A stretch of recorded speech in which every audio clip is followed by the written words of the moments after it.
A primeira turma do Supremo Tribunal Federal começou essa semana o julgamento do ex-presidente Jair Bolsonaro e de outros 7 réus por crimes contra a democracia e tentativa de golpe de Estado. A acusação e as defesas apresentaram seus argumentos em 2 dias. Essa etapa terminou e, a partir desta terça, os 5 ministros vão revelar seus votos. O veredito deve sair na sexta.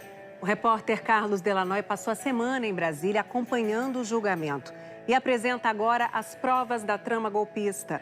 O que dizem sobre elas a procuradoria responsável pela acusação e os advogados de cada um dos réus.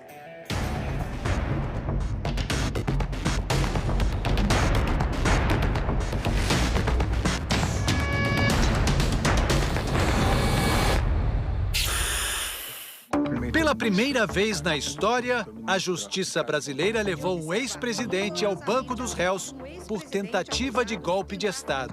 São 8 os réus no chamado núcleo crucial do processo. Só um, o ex-ministro da Defesa, Paulo Sérgio Nogueira, veio acompanhar pessoalmente. As defesas tiveram que atravessar um mar de microfones, cães farejadores e um forte esquema de segurança. Sempre que o advogado chega, uma correria, cercado por repórteres. São mais de 500 jornalistas credenciados para acompanhar esse julgamento que acontece no 3º andar desse prédio, conhecido como Igrejinha do Supremo Tribunal Federal.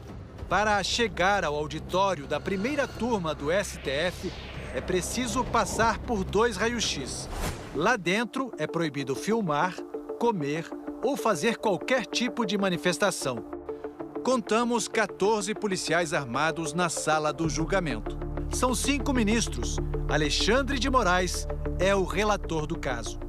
A pacificação do país, que é o desejo de todos nós, não havendo possibilidade de se confundir a saudável e necessária pacificação com a covardia do apaziguamento, que significa impunidade e desrespeito à Constituição Federal e mais, significa incentivo a novas tentativas de golpe de Estado.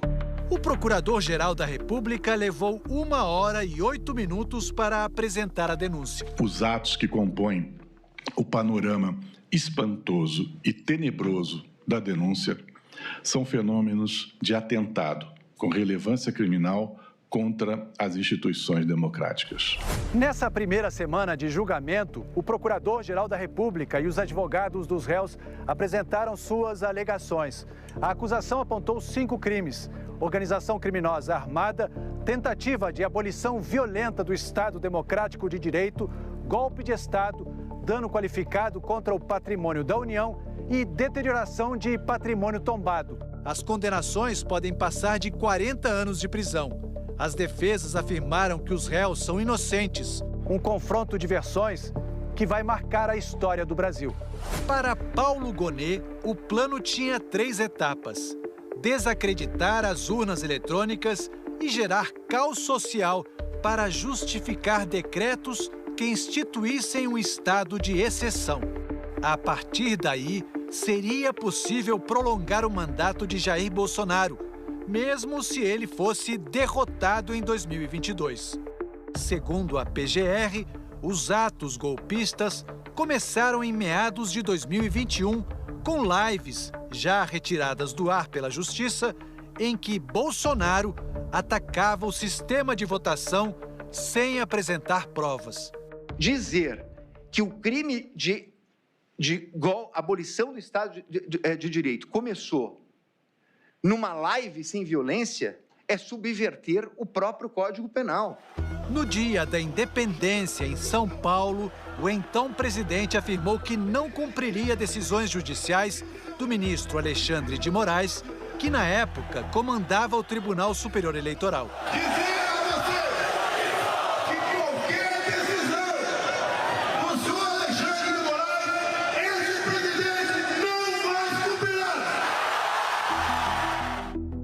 O general Augusto Heleno também é réu no processo. Ele era ministro do Gabinete de Segurança Institucional. Vai chegar um ponto que nós não vamos poder mais falar. Nós vamos ter que agir. Segundo a PGR, a fala do general Heleno nessa reunião ministerial de maio de 2022 confirma que havia planejamento para criar caos social. Se tiver de dar soco na mesa antes das eleições, se tiver que virar a mesa antes das eleições. O que o general Heleno está trazendo aqui nessas falas, e aqui, na verdade, falas de certo ponto até republicanas. Após as eleições não tem discussão. Após as eleições não tem o que falar. Até o próprio presidente Bolsonaro falava isso. Quem ganhou a maioria dos votos leva. Segundo a defesa do general Heleno, ele já vinha perdendo poder e não tinha influência sobre Bolsonaro. O planejamento prévio de fabricação de discurso contrário às urnas eletrônicas está demonstrado na agenda apreendida na residência de Augusto Heleno e em arquivos encontrados com Alexandre Ramagem. Alexandre Ramagem era chefe da Agência Brasileira de Inteligência, a ABIN. Ele é acusado de usar a estrutura da agência para vigiar adversários políticos e reforçar ataques de Bolsonaro ao sistema eleitoral.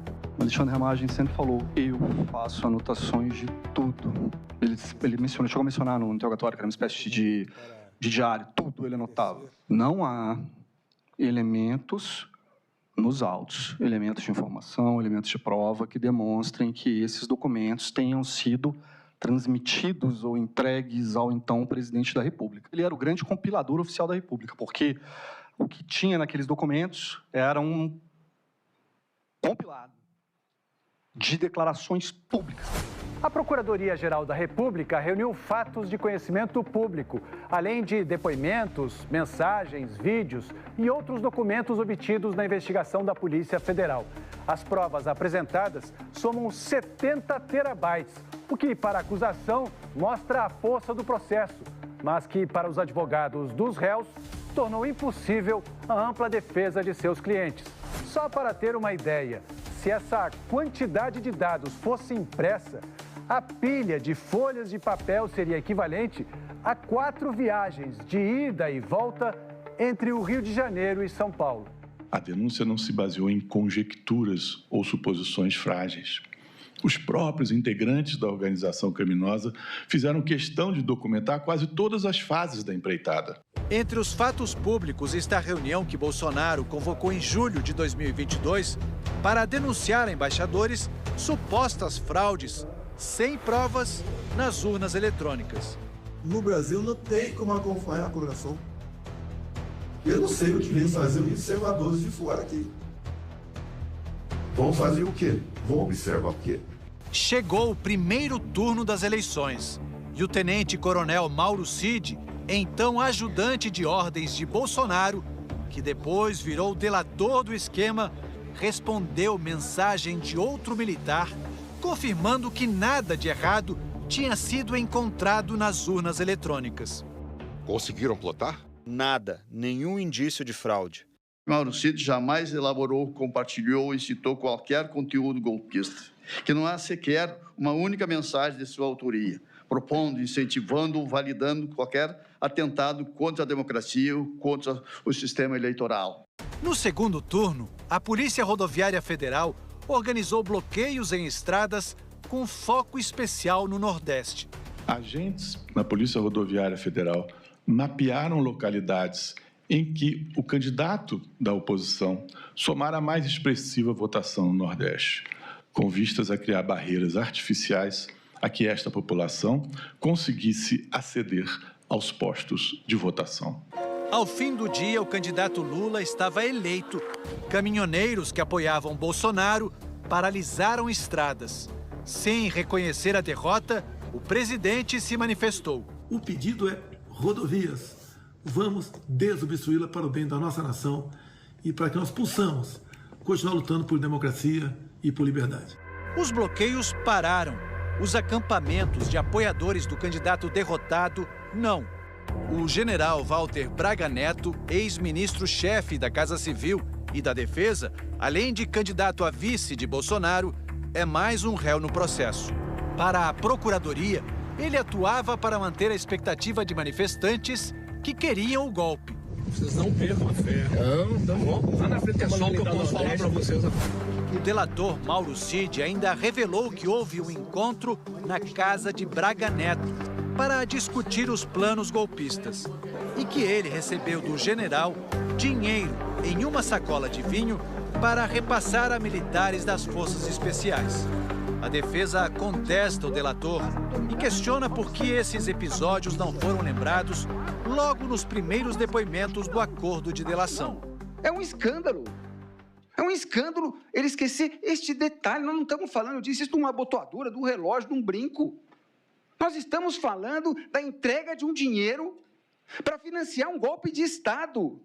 E vai se dar credibilidade a esse réu delator que mente descaradamente o tempo inteiro, que mente nessa corte, que mente perante no interrogatório. Não é possível. Meu cliente está preso com base na delação dele. Uma das provas mais importantes para a PGR é a minuta do golpe, um documento que listava supostas interferências do TSE e do STF no processo eleitoral. Previa a realização de novas eleições e a prisão de ministros do Supremo. São as diretrizes para a criação de um gabinete institucional de gestão de crise, formado em sua grande maioria por militares. E o chamado gabinete de crise governaria o país até a realização de novas eleições, mas sem data para acontecer. Uma das versões da minuta foi encontrada na casa de Anderson Torres, ex-ministro da Justiça e também réu no processo. A defesa sustenta, desde o início, que essa minuta estava circulando na internet e vinha sendo distribuída desde dezembro de 22, muito antes de ser encontrado na residência de Anderson Torres. É a minuta do Google. Ele não participou de reunião golpistas, não participou de qualquer ilação ou movimento antidemocrático. Outra prova destacada pela Procuradoria-Geral é o plano Punhal Verde e Amarelo, que planejava o assassinato do presidente eleito Lula, seu vice, Geraldo Alckmin, e do ministro do STF, Alexandre de Moraes. A investigação da Polícia Federal identificou codinomes usados pelos acusados. Jeca, segundo a PF, seria o candidato Lula, porque sua eliminação abalaria toda a chapa vencedora. A PF acredita que Joca seria o candidato a vice, Geraldo Alckmin. Para isso, se baseou em mensagens que diziam: considerando a inviabilidade do 01 eleito por questão de saúde, a neutralização de Joca extinguiria a chapa vencedora. Quanto ao ministro Moraes, a polícia encontrou levantamentos feitos pelos acusados sobre sua estrutura de segurança. Além disso, a geolocalização dos celulares de militares envolvidos com o plano mostra que eles rondavam o endereço e acompanhavam o itinerário de Alexandre de Moraes. A Polícia Federal encontrou uma troca de mensagens entre militares prontos para agir contra o ministro.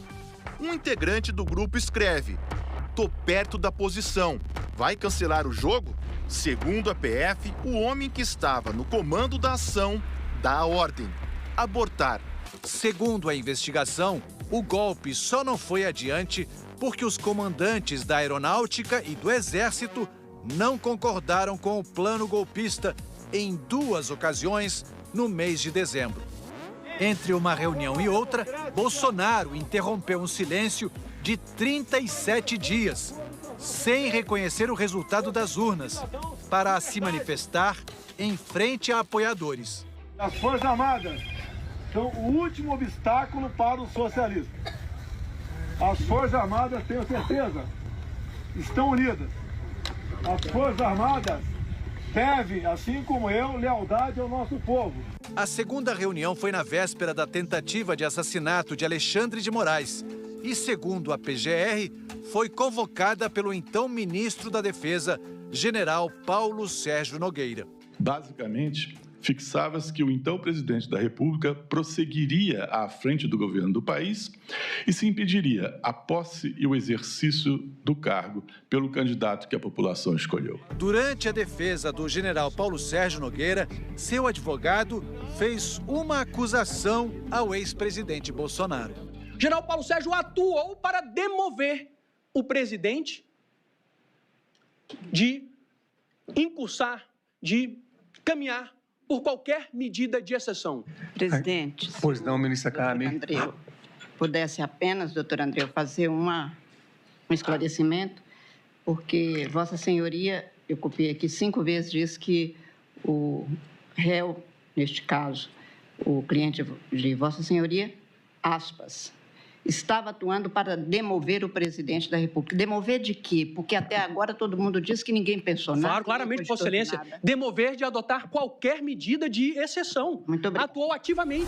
O almirante Almir Garnier Santos, ex-comandante da Marinha, foi apontado pelo delator Mauro Cid como o único dos comandantes a se colocar à disposição do plano de golpe. Ele nega.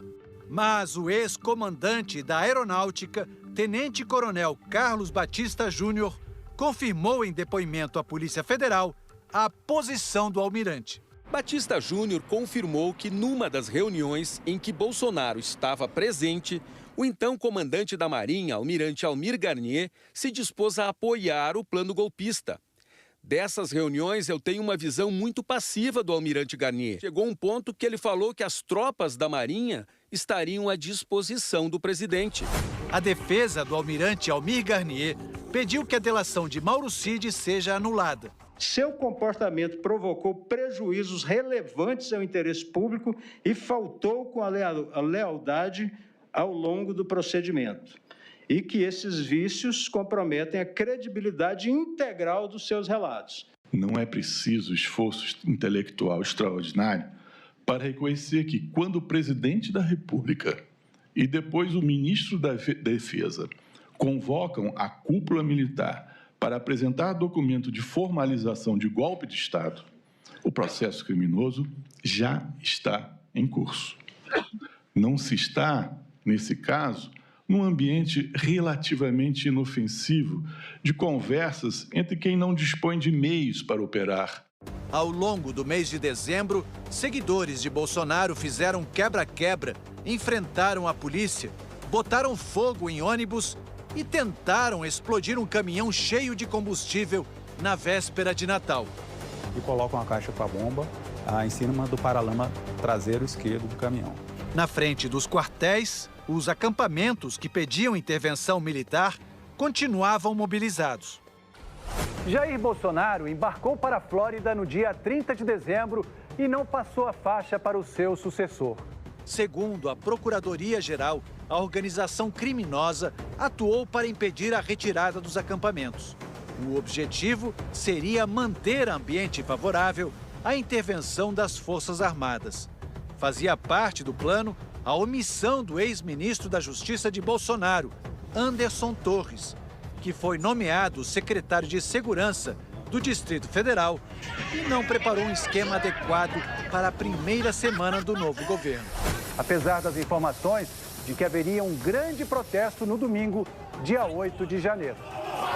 As ameaças se transformaram em violência. Não é possível tergiversar e acreditar que, em algum momento, há um elemento que aponte ao ex-presidente Jair Bolsonaro um ato violento ou um ato de grave ameaça. Um documento apreendido na sede do PL, partido de Bolsonaro, reforçou os argumentos da acusação. Esse objetivo chegou a ser declarado de forma expressa ao final do documento, em que se lia: Lula não sobe a rampa. O discurso encontrado na sala de Jair Bolsonaro reforça a convicção a respeito do domínio que ele possuía sobre as ações da organização criminosa, especialmente quanto ao desfecho desejado, a sua permanência autoritária no poder, mediante o uso da força. O julgamento será retomado nesta terça-feira. O relator do processo, Alexandre de Moraes, pediu 2 sessões extras. As sentenças estão previstas para sexta-feira.